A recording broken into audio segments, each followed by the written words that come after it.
ഞാൻ ആദ്യം പറഞ്ഞതുപോലെ ഏറെ പ്രത്യേകതകളുള്ള ഒരു രാവിലെ സെഗ്മെന്റാണ് ഇന്ന് പ്രേക്ഷകർക്ക് മുന്നിലെത്തുന്നത്. ഇന്ന് പരിസ്ഥിതി ദിനമാണ്. പരിസ്ഥിതിയെ കാത്തു പരിപാലിക്കേണ്ടതിൻ്റെ ആവശ്യകത നമുക്ക് മുന്നിൽ ഏറുകയാണ്. ഇതുതന്നെയാണ് നമുക്ക് മുന്നിലുള്ള പ്രധാന ദൗത്യവും. നമുക്കും കൈകോർക്കാം നമ്മുടെ പരിസ്ഥിതിക്കായി. രാവിലെ തിരുവനന്തപുരം മേനംകുളത്തുള്ള റീംസ് നഴ്സറിയിൽ നിന്നാണ് ആര്യ ആർ ദേവൻ അവിടെ നിന്ന് തയ്യാറാണ്. പ്രേക്ഷകർക്ക് വിവിധ കാഴ്ചകൾ പരിചയപ്പെടുത്തും. നമുക്കറിയാം, ഇന്ന് ഒരുപാട് വൃക്ഷത്തൈ വിതരണങ്ങളും ഫലവൃക്ഷത്തൈ വിതരണങ്ങളും ഒക്കെ ഉണ്ട്. അതിൽ പ്രധാന പങ്ക് വഹിക്കുന്ന ഒരു സ്ഥലം കൂടിയാണ് ഇവിടം. നമുക്ക് ആര്യയിലേക്ക് പോകാം.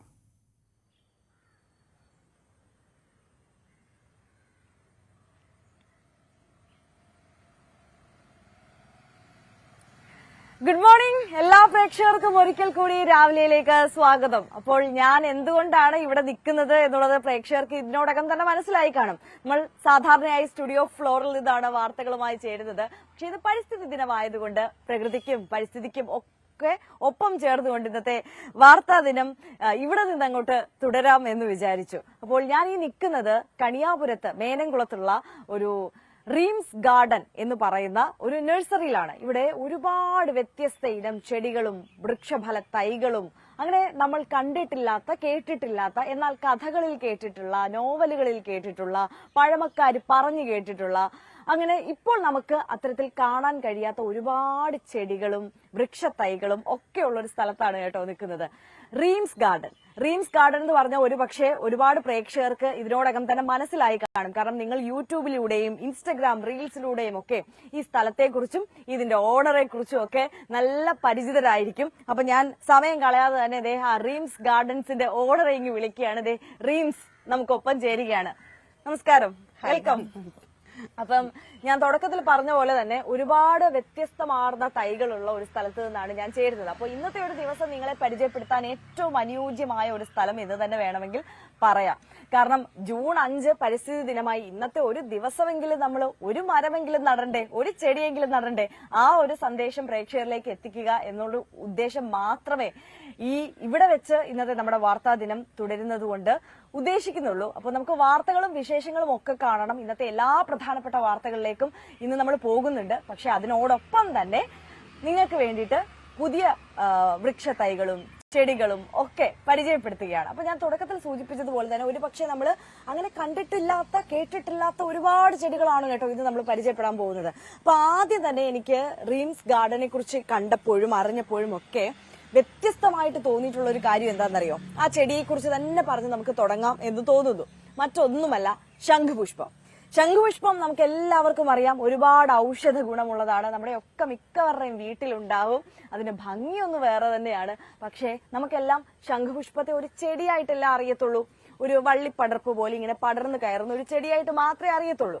പക്ഷേ ശംഖുപുഷ്പം ശരിക്കും ഒരു മരമാണെന്ന് പറഞ്ഞാൽ നിങ്ങൾ ഞെട്ടുവോ?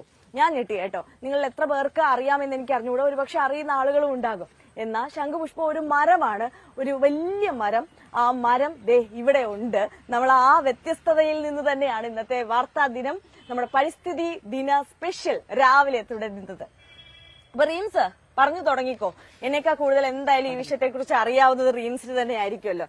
ശംഖുപുഷ്പം മരം ഞങ്ങൾക്ക് വളരെ അത്ഭുതമായിട്ട് തോന്നുന്ന ഒരു കാര്യമാണ് കേട്ടോ. ഈ ശംഖുപുഷ്പം മരത്തെ എവിടുന്ന് കിട്ടി? ഇതെനിക്ക് ബാംഗ്ലൂരിൽ നിന്നാണ് കിട്ടിയത്. ഇത് ശംഖുപുഷ്പം മരമാണ്. ക്ലിറ്റോറിയ ആർബോറിയ അല്ലെങ്കിൽ ബട്ടർഫ്ലൈ പീ ട്രീ എന്നൊക്കെ അറിയപ്പെടുന്ന ഒരു അടിപൊളി മരമാണ് കേട്ടോ. ശരിക്കും സാധാരണ ശംഖുപുഷ്പത്തെക്കാട്ടിയും കുറച്ചുകൂടെ വലിയ പൂക്കളാണ് ഇതിൽ വരുന്നത്. കുറെ കൂടെ കളറുണ്ട്. ഒരു ഡാർക്ക് വയലറ്റ് കളറിലാണ് ഇത് പിടിക്കുക. ഇതിന് ഔഷധ ഗുണങ്ങളൊക്കെ ഉണ്ടോ എന്നുള്ളതൊക്കെ പഠനങ്ങൾ നടന്നുകൊണ്ടിരിക്കണേ ഉള്ളൂ. കറക്റ്റ് അറിയില്ല. കേരളത്തിലേത് സാധാരണ കണ്ടുവരുന്ന ശംഖുപുഷ്പമല്ല. അല്ല, സാധാരണ കണ്ടുവരുന്നത് നമ്മൾ വള്ളിച്ചെടിയാണല്ലോ. ഇതങ്ങനെയല്ല, ഇത് മരമാണ്. കണ്ടോ, ഇത്രയും വലിയ മരമായിട്ട് നിന്നിട്ട് അത് സീസൺ ഇല്ലാതെ തന്നെ എപ്പോഴും പൂക്കുന്ന ഒരിതാണ്. നമ്മളൊരു തൈ നട്ട് കഴിഞ്ഞാൽ ഏതാണ്ട് 1-1.5 വർഷത്തിനുള്ളിൽ തന്നെ പൂക്കൾ തന്നു തുടങ്ങും. നല്ല രസമായിട്ട് വിരിഞ്ഞു നിൽക്കുന്നതാണ്. അതായത് ഒരുപാട് ചില്ലകളുള്ള ഇങ്ങനെ പടർന്ന് പന്തലിച്ച് നമ്മുടെ വീട്ടുമുറ്റത്ത് നട്ട് കഴിഞ്ഞാൽ ഇങ്ങനെ പടർന്ന് പന്തലിച്ച് നിൽക്കുന്ന ഒരു ചെടി, വലിയൊരു മരമായിട്ട് ഇത് വളരും എന്നുള്ളതാണ്. എന്നിട്ട് നിറയെ കുലകുലാതിങ്ങനെ ശംഖുപുഷ്പം പൂക്കളായിട്ട് ഇതിങ്ങനെ നിൽക്കും. നമുക്ക് അത്യപൂർവമായി മാത്രം കാണുന്ന ഒരു മരമാണ് ഇത്. അപ്പോൾ ഇതിന്റെ ഔഷധ ഗുണം, അതായത് നമ്മളിപ്പോ സാധാരണ ഈ ശംഖുപുഷ്പം ചായയൊക്കെ വളരെ കോമൺ ആയിട്ട് കിട്ടാറുണ്ട്. ഒരുപാട് മെഡിസിനൽ പ്രോപ്പർട്ടീസ് ഒക്കെ ശംഖുപുഷ്പത്തിനുണ്ട്. അപ്പോൾ അതിനു വേണ്ടിയിട്ട് ഈ ചെടിയിലെ പൂ ഉപയോഗിക്കുമോ എന്ന് ചോദിച്ചാൽ നമുക്ക് ഉറപ്പില്ല. കാര്യം എനിക്കറിയില്ല. ഞാൻ ഇതിനെക്കുറിച്ച് പഠിക്കാൻ ശ്രമിച്ചിട്ടുണ്ടായിരുന്നു. അപ്പോൾ ഞാൻ അറിഞ്ഞത് ഇതിനെക്കുറിച്ചുള്ള പഠനങ്ങൾ നടന്നുകൊണ്ടിരിക്കുന്നതേ ഉള്ളൂ. അപ്പൊ അതിലൊരു വ്യക്തത വന്നിട്ടില്ല. ഈ ചെടികളുമായിട്ടുള്ള ബന്ധം തുടങ്ങിയിട്ട് എത്ര കാലമായി റീംസ്? ഒരു 6 വർഷത്തോളമായി. 6 വർഷത്തോളമായിട്ട് ഈ നഴ്സറി നടത്തുന്നുണ്ട്.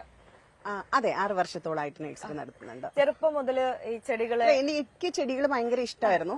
എന്റെ പപ്പയും മമ്മിയൊക്കെ വീട്ടിൽ നന്നായിട്ട് ചെടികൾ വളർത്തിയാണ് കണ്ടുള്ള പരിചയമുണ്ട്. പിന്നെ ഒരു 5 സെന്റിലാണ് എന്റെ വീടുള്ളത്. അപ്പോൾ ചുറ്റും വളരെ കുറച്ച് സ്ഥലമേ ഉള്ളൂ. അപ്പോ ഒരിക്കലും എനിക്കൊരു ചെറിയ ആക്സിഡന്റ് ഒക്കെ വന്നിട്ടുണ്ടായിരുന്നു. അപ്പോൾ വീട്ടിൽ നിന്ന് പുറത്തു പോകാൻ പറ്റാത്തൊരു സിറ്റുവേഷനിൽ ഇരുന്ന സമയത്ത് കഴക്കൂട്ടത്തൂടെ പോകുന്ന സമയത്ത് അവിടെ ഇങ്ങനെ ജെറിബ്ര തൈകൾ കണ്ടു. ജെറിബ്ര തൈകൾ ഒരു ഗാർഡനിൽ വെച്ചിരിക്കുന്നത് കണ്ടു. അതിന്റെ ഒരു ഭംഗി കണ്ട് ഇഷ്ടപ്പെട്ട് വീട്ടിൽ വാങ്ങിച്ചിട്ട് വെച്ച് വളർത്തി. പിന്നെ അതൊരു ക്രേസായി. കുറെ നാൾ വെറുതെ ഇരുന്ന് അതിലോട്ട് പോയപ്പോ അതൊരു ക്രേസായി. അങ്ങനെ പിന്നെ ഈ ഗാർഡനിങ്ങിലേക്ക് വന്നതാണ്. അപ്പൊ ഈ ഗാർഡനിങ് നഴ്സറി എന്നൊക്കെ പറയുമ്പോൾ സാധാരണയായിട്ട് നല്ല ഭംഗിയുള്ള കുറെ പൂക്കളുടെ വെറൈറ്റി ഉള്ള സ്ഥലങ്ങളായിരിക്കും നമ്മൾ പൊതുവെ കാണാറ്. അതെ. അവിടെ നിന്ന് ഈ വ്യത്യസ്തമാർന്ന മരങ്ങൾ, അതിന്റെ തൈകൾ വിൽക്കാമെന്ന് ആലോചിച്ചത് എന്തുകൊണ്ടാ? സത്യം പറഞ്ഞാൽ എനിക്ക് പഴയകാല പൂക്കളോട് ഭയങ്കര ഇഷ്ടമാണ്. നമ്മൾ സാധാരണ നഴ്സറികളിൽ ഇപ്പൊ കേരള മാർക്കറ്റിലേക്ക് ഇറങ്ങിക്കഴിഞ്ഞാൽ നമ്മുടെ പഴയകാല പൂക്കളും ചെടികളും പവിഴമല്ലി, മാധവിക്കുട്ടിയുടെ നമ്മുടെ നീർമാതളം അതുപോലുള്ള ചെടികളും പൂക്കളും ഒന്നും ഞാൻ ഒത്തിരി വായിച്ചിട്ടൊക്കെ നീർമാതളത്തിനൊക്കെ വേണ്ടി ഒരുപാട് സ്ഥലങ്ങളിൽ നടന്നിട്ടുണ്ട്. പക്ഷെ ഒരു നഴ്സറിയിലും എനിക്കത് കിട്ടിയിട്ടില്ല. പിന്നെ ഞാൻ വിചാരിച്ചു എനിക്ക് ഒരു സ്ഥലത്തുനിന്ന് തൈ കിട്ടിയപ്പോൾ അത് ഞാൻ തന്നെ കൊണ്ടുപോയി അത് പ്രൊഡക്ഷൻ നടത്തി. അങ്ങനെയുള്ളത് ഇഷ്ടപ്പെടുന്ന ഒരുപാട് ആൾക്കാരുണ്ട്. പഴമയുടെ ചെടികൾ ഇഷ്ടപ്പെടുന്ന ഒരുപാട് പേരുണ്ട്. അപ്പൊ അത്തരം ചെടികളാണ് കളക്ട് ചെയ്യുന്നത്. അതുകൊണ്ട് തന്നെ ഒരു സാധാരണ നഴ്സറിയിൽ കാണുന്ന ഒരുപാട് പൂക്കളുള്ള ചെടികളൊന്നും ഇവിടെ പ്രതീക്ഷിക്കരുത്. ഇവിടെയുള്ളത് പഴമയുടെ കുറെ വെറൈറ്റീസ് ആണ്. പഴമയും പുതുമയും കൂടെ ചേർന്നിട്ടുള്ളതാണ്. എങ്കിലും കേരള മാർക്കറ്റിൽ മറ്റ് നഴ്സറികളിൽ കിട്ടാത്ത തരം പ്ലാന്റുകൾ വിൽപ്പന ചെയ്യാനാണ് ഞാൻ ശ്രമിക്കുന്നത്. ഇത് കണ്ടോ, ഇത് ഹെലിയോകോർപ്പസ് എന്നൊരു ചെടിയാണ്. നന്നായിട്ട് നമ്മുടെ ജിമിക്കി കമ്മൽ പോലെ പൂത്ത് ഇങ്ങനെ നിൽക്കുന്നതാണ്. നല്ല രസമുള്ളതാണ്. പക്ഷെ ഇപ്പൊ മഴയൊക്കെ ആയത് കാരണം പൂക്കളൊക്കെ ഭയങ്കര കുറവാണ്. ഓ ശരി. പൂത്ത് ഇത് നമ്മൾ വീഡിയോ ചെയ്തിട്ടുണ്ട്. അതുപോലെ രുദ്രാക്ഷം പ്ലാന്റ് ഉണ്ട്. അങ്ങനെ പല പല പല വെറൈറ്റി, മറ്റുള്ളിടത്ത് കിട്ടാത്ത വെറൈറ്റിയാണ് നമ്മൾ കൊടുക്കുന്നത്. അപ്പൊ നമ്മൾ ഈ ശംഖുപുഷ്പത്തെ കുറിച്ച് പറഞ്ഞപ്പോഴേ ഇത് വാങ്ങിക്കാൻ ആഗ്രഹിക്കുന്ന ഒരുപാട് ആളുകൾ കണ്ടുകൊണ്ടിരിക്കുന്നുണ്ടാവും.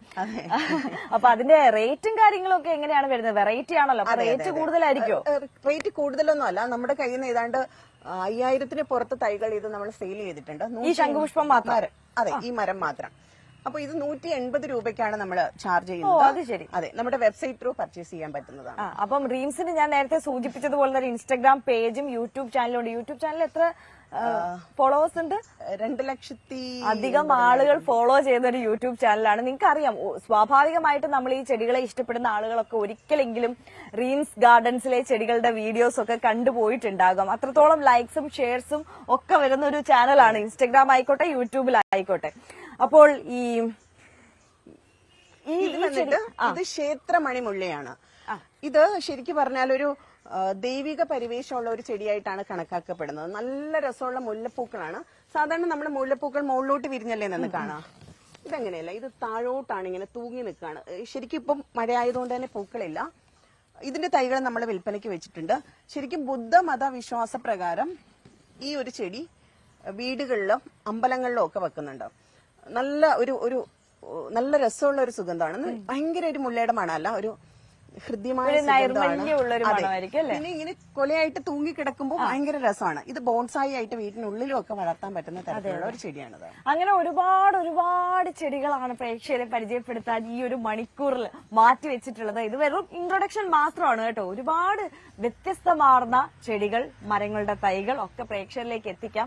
നമുക്ക് അതിന്റെ ഇടയ്ക്ക് ഇന്നത്തെ പ്രധാനപ്പെട്ട വാർത്തകൾ കൂടി നോക്കി പോകണമല്ലോ. അപ്പം നമുക്കറിയാം, ഈ വാർത്താ ദിനത്തിന്റെ ഒരു ശ്രദ്ധാകേന്ദ്രം കഴിഞ്ഞ കുറച്ച് ദിവസങ്ങളായി തന്നെ നിലമ്പൂരാണ്. നിലമ്പൂരിലെ തെരഞ്ഞെടുപ്പ് അംഗം ഇങ്ങനെ ചൂട് പിടിച്ച് അത് ഇങ്ങനെ കൊഴുത്തുകൊണ്ടിരിക്കുകയാണ്. അപ്പൊ നമുക്ക് നിലമ്പൂരിലേക്കും കൂടി ഒന്ന് പോകണം. നിലമ്പൂർ മാത്രമല്ല, ഇന്നത്തെ എല്ലാ പ്രധാനപ്പെട്ട വാർത്തകളും ഈ വിശേഷങ്ങൾക്കിടയിൽ നമുക്ക് പരിശോധിച്ച് പോകണം. അപ്പോൾ ആദ്യം നമുക്കിപ്പോൾ നിലമ്പൂരിലേക്ക് പോവാം.